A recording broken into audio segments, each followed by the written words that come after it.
In 1979, the Skylab space station fell out of orbit. Most of the debris burned up during re-entry. However, some of it crashed on Earth. NASA said they recovered every piece, but they were wrong. In 2007, in Western Australia, Inaz drives his bike to a gas station in the middle of a sandstorm and calls biochemist Martins, who is currently in Italy. Inaz desperately explains he's tried to talk to several people at NASA and everyone keeps ignoring him. He tells her that the locals are dying because something came out of the Skylab tank that crashed in Australia 18 years ago. Martins tries to ask for more details, but the storm gets worse and ends the call. 27 hours later, Martins arrives at the same gas station and meets Major Robert and Lieutenant Trini, who work for the Defense Threat Reduction Agency, or DTRA. Martins tells them that the tank was sent to the satellite with a parasitic fungus that could adapt from one species to another. However, she doesn't think that fungus is what came out of the tank now. She points out that nobody has been in this area since Enos's phone call, implying everyone is dead. After Martins injects herself with medicine in case of lethal allergens, the three of them put on hazmat suits and start searching the area with their body cams on. Trini wonders why NASA sent a hazardous organism to space. S.O. Martins explains they wanted to develop an antifungal medication for astronauts. The group counts 14 homes and 12 cars, but not a single person. Eventually they find the tank, and Martins notices that the locals tried to clean it with a formula solution made of potatoes and dish soap. It's located in a building called Skylab Museum, which has tons of old newspaper articles about the fallen satellite. Using a magnifying glass, Martins finds microfissures and realizes that the potato mix leaked into the tank, so it fed the fungus. With just a little water, it could easily multiply. On one of the fissures, Martins notices a green stain. She asks Robert to hold her while she takes a closer look and confirms the green fungus has grown and mutated. Suddenly, the fungus moves and lunges, so Martins steps back in fear. At that moment, Trini announces she's found a body. So Martins goes to join her without realizing that there's some fungus stuck on her boot. It corrodes through the sole and moves into the hazmat suit. On a roof, they find a body with the entire chest cavity torn open.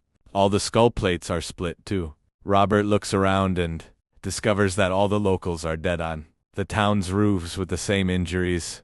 Martins theorizes that the fungus made them climb to the roof and wait to burst. That way it could multiply and spread.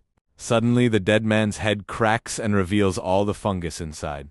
Then Martins returns to the tank to get a sample while explaining that something like a spore must have penetrated the shell after re-entry, which means a new species has been born. Once the sample is secured, the group gets going.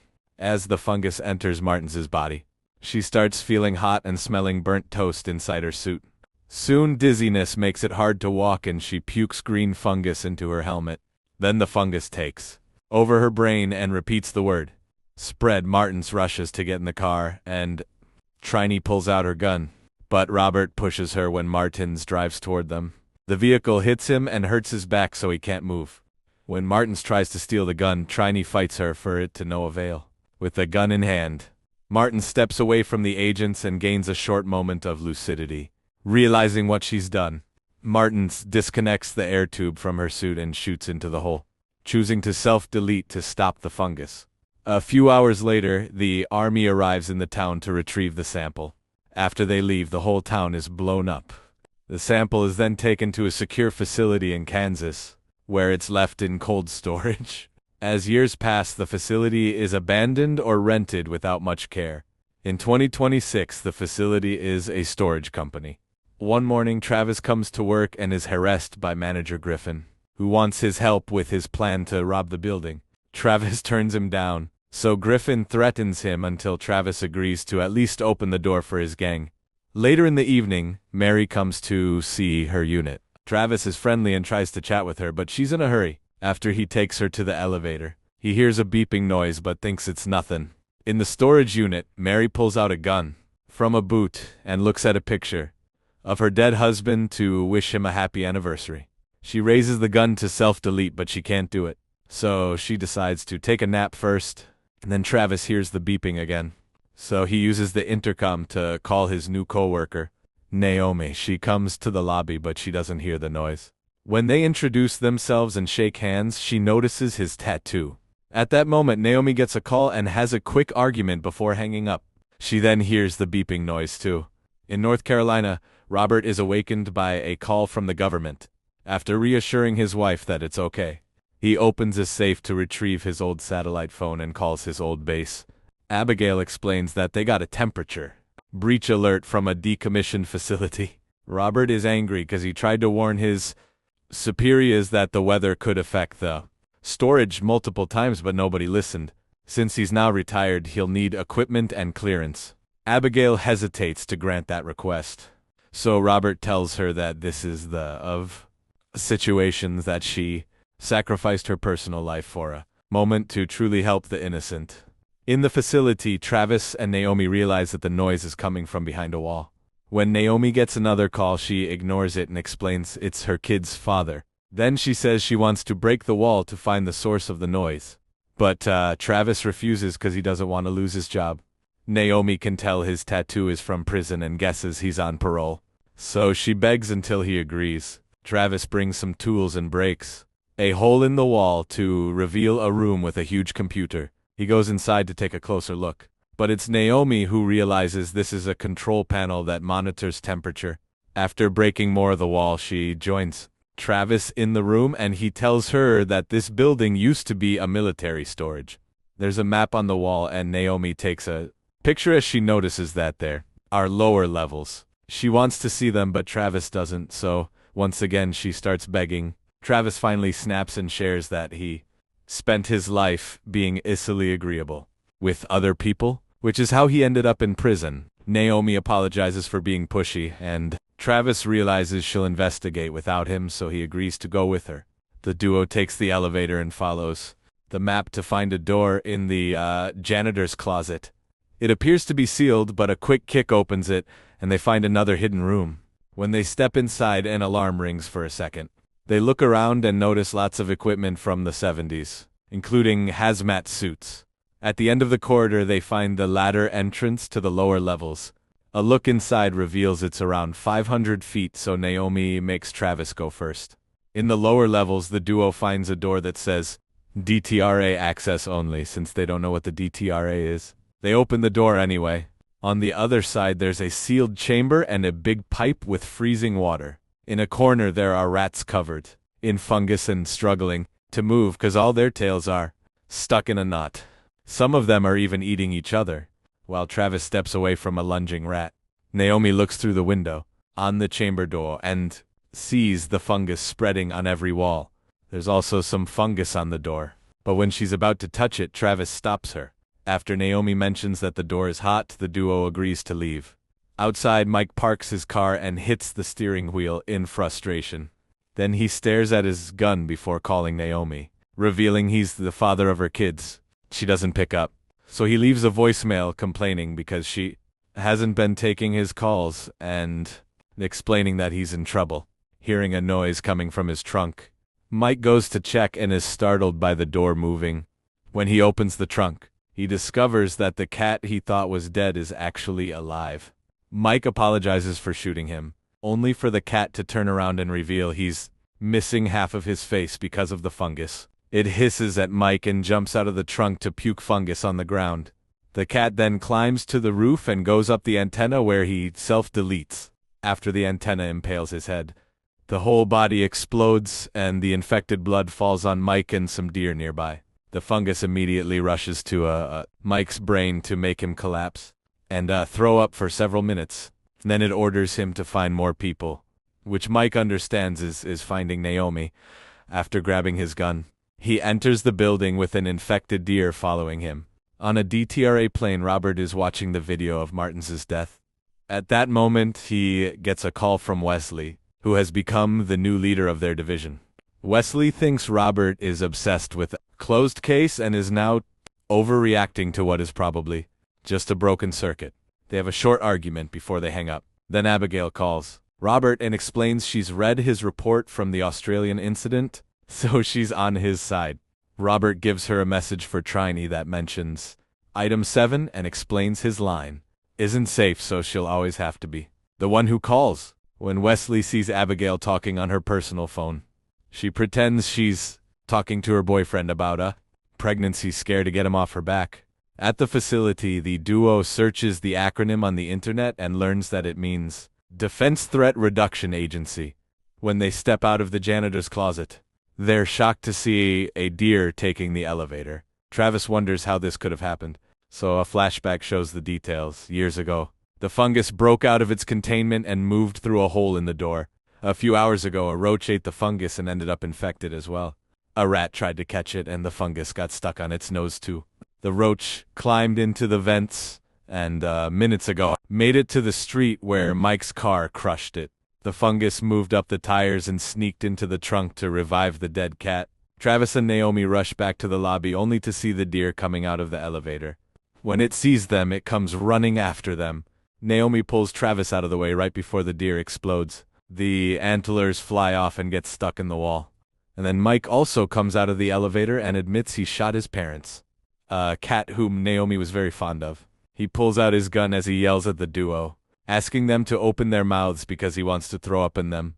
Travis and Naomi run away as Mike opens fire and the gunshots wake Mary up. Hearing Mike coming after them, the duo runs to hide inside a random storage unit. Unfortunately, the door is jammed and they can't close it all the way.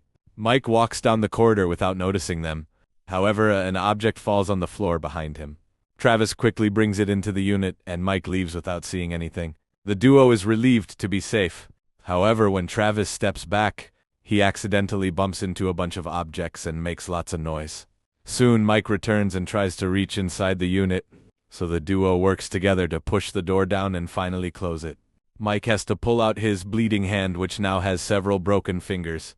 Then Naomi searches the internet for a number they can call for help. At the airport, Robert is picked up by Trini, who tells him they need to make a stop to get item 7 before going to the crime scene. At that moment, Abigail calls Robert and informs him that she has a civilian from the facility on the other line. She connects both calls and now Naomi can tell Robert what happened while Mike keeps pounding on the door. After realizing that the fungus is finding new ways to spread, Robert promises he'll be at the facility soon and gives Naomi instructions. Nobody has to touch the fungus. They must stay hidden, and they mustn't talk to anyone who isn't Robert or Abigail. After Robert hangs up, Trini says that the duo will probably die. While Travis and Naomi argue if the fungus infection counts as a zombie, they hear a noise outside. It turns out Griffin has arrived with his gang to rob a storage unit. When the group goes inside, they see the deer's body in the hole in the wall. So Griffin grabs the intercom to threaten Travis for ruining his business. Afterward, they go to a storage unit to steal a bunch of TVs. Meanwhile, Robert and Trini climb over a fence and break into a house where they open a chest to find item 7. On their way out, they're blocked by the house owner who has a weapon. However, this is Trini's son, so she distracts him with some affectionate words, and the duo gets to leave the house without much trouble. Outside, Robert scolds Trini for keeping something so dangerous in a civilian house. But Trini doesn't see the issue and hugs him. She asks him to go alone because she's too slow nowadays, so she'd only get in the way. While driving, Robert talks to Abigail and tells her that if it rains, the fungus will spread too quickly to be stopped. He wants satellite reconnaissance because any infected being will have abnormal heat signatures on the radar. Abigail will have to ask for some favors to gain access to it. In the facility, Travis wants to leave, but Naomi says it's too dangerous. They argue, and this time Travis wins, so they leave the unit. As they sneak around the corridors, they see that Micah's body is getting worse. Soon, Mike finds half of the robbers in another unit and throws up fungus all over their faces to infect them. Then he closes the door to keep them trapped until the fungus gains control. Afterward, Mike sees Travis and Naomi and starts chasing them. When he's about to reach them, he's shot in the head by Mary and his body explodes all over the corridor. Mary wants to take the elevator, but Travis hears Griffin coming, so he takes her to the stairs instead. Mary gives him the gun before leaving. Griffin and Friedman go looking for Travis, who throws the gun away. The remaining thieves outside get tired of waiting, so they leave with a few TVs they manage to grab. Travis confronts the men and tells them to step away from Mike's body. In the closed unit, the infected thieves are starting to lose their minds and pound on the door. Travis tries to explain they're extremely sick, but Griffin wants him to open it anyway. When he tries to threaten Travis, he slips on the blood and accidentally fires his gun, shooting him in the arm. A wounded Travis slowly approaches the unit, but instead of opening it, he locks it. Before Griffin can react, Naomi sprays him with a fire extinguisher. By filling the corridor with fog, she and Travis manage to run away. Friedman is tired of Griffin's incompetence and fights him for the gun. So Griffin punches him. Then he tells the robbers in the unit that they have his key. So they lift the door just enough to return it. When Griffin opens the door, he's terrified to see the nasty state his friends are in. Friedman walks away in horror and slips on the blood, falling on the fungus and getting infected too. Inside the unit, a thief says she doesn't feel well and explodes. When the duo comes out of the building, they finally meet Robert. After Abigail confirms they're both healthy, Robert gives them a gun and hazmat suits. He wants them to go back inside and set up Item 7, which turns out to be a bomb. Travis freaks out at the idea of killing people, but Robert assures him that the explosion will be contained underground and points out that it's the only way to save the world. From the fungus, Robert will stay in the parking lot to stop any infected being that tries to escape. After putting on the hazmat suits, the duo grabs the bomb and heads inside. Then Robert starts slashing the tires of every car in the parking lot so nobody can use them to flee. Abigail tells him that someone warm is approaching him right before Friedman appears behind him. Robert quickly kills him with a few shots, but turning around so suddenly is bad for his back and he collapses. After Friedman explodes, Robert shoots all the bikes and causes a small fire. On the stairs, the explosion is heard by Griffin, who is trying to keep his infected friends under control with his gun. However, one of them runs back. Meanwhile, Travis and Naomi reach the chamber and discover that the fungus is now in the neighboring room too, so they have to stop it before it reaches the pipe. When they put down the bomb, they're shocked to see that Robert already started it, so they only have 6 minutes to escape, and they start running as fast as possible. The countdown glitches and the minutes go down faster. Outside, Robert notices that the fungus from Friedman's body is coming for him. At the same time, Griffin pushes the infected Robert toward Kajora, and Robert immediately shoots him down. He also tries to shoot Griffin, who rushes to hide inside. At that moment, the body of the infected robber sits up and speaks. So a terrified Griffin shoots him before going outside. When Griffin is about to shoot Robert, Trini arrives and kills him first. Meanwhile, Naomi and Travis find the way blocked by the last infected robber. Naomi doesn't hesitate to shoot her down, and the duo finally manages to leave the building. Trini raises her gun, but Robert assures her that they are clean. The group helps Robert move and they get in the car to drive away as fast as possible. Then the bomb finally explodes, and it's so powerful that it's bringing down the terrain as well. Naomi pushes the car to its limits as she dodges falling debris and stays ahead of the collapsing ground. After a few seconds, the explosion finally finishes expanding and the group escapes safely. At the base, Abigail doesn't see any red on the radar anymore, while an alarm announces a nuclear event. The next day, Wesley appears on the news and all the reporters call him out for not taking the fungus seriously. Abigail visits Robert at the hospital and thanks him for reminding her of why she joined the DTRA at the park. Naomi introduces Travis to her daughters. Meanwhile, in the woods, a deer throws up the fungus. Make sure to subscribe and turn on notifications so you can watch more videos like this. Thanks for watching.